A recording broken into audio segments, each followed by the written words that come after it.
James Byrne BB400 automatic wire binding machines frequently asked questions, featuring Bob Cooke, the James Byrne automatic punching and binding expert. What options can I add to the BB400 to expand capabilities? You could add a punch in, and there's two ways of doing the punch. There's a single punch where it would come in, punch it in one shot, and that would be the maximum that it could do. We're also making it an SP where it's a double-sided die. There's an upper and a lower die. The book is divided in half. The two sections are punched, put back together, and then move on to the wire binder. We also add a nail hole option can be added in this. If you're doing calendars with a nail hole, you can punch the two sides with the nail hole, and the book would move on. So this way you could drop your calendar in, it would run forward, be punched, the nail hole would be punched, it moves on, goes to the binder, and you come out the end with a finished calendar. What is involved in wire size changeovers? There's three parts that you change out. There's the mandrel that the wire travels down and gets driven in by the pitch wheel.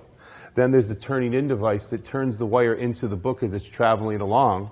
And then there's the closing bar that gets screwed onto the closing mechanism that closes the wire into the book once it reaches that station.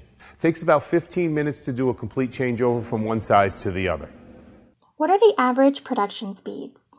The production volumes, you can get up to 3,000 books per hour out of this machine. But what I see is from customers that are running this machine, it depends a lot on how fast the operator puts the books into the machine. But usually I see somewhere between 1,600, 1,800, up to 2,600 books an hour is the average sort of speed that people see out of it. But with a perfect book and, a fast operator, you can see the 3,000 books per hour.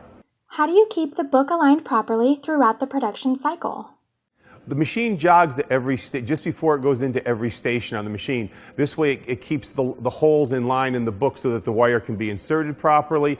After the wire is inserted, at that point, it moves itself down. You don't need to jog it as much because the wire is already into the book. So at that point, the jogging stops. It moves forward and goes to the closing station and then comes out the end and goes onto the conveyor at the end of the machine.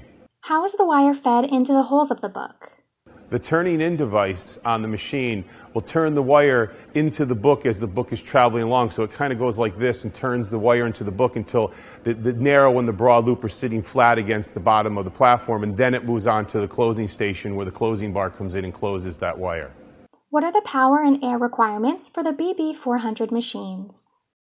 There's two different configurations for this machine for power. If you have the punch included, you need to have 223 phase. If there's no punch with the machine like it is right now, then all you need is 220 single phase. But air is required for both machines. What are the differences between the BB400 and the competitors' machines? The difference between this machine and the competitor's machine is we offer different options to our machine that aren't offered on other machines.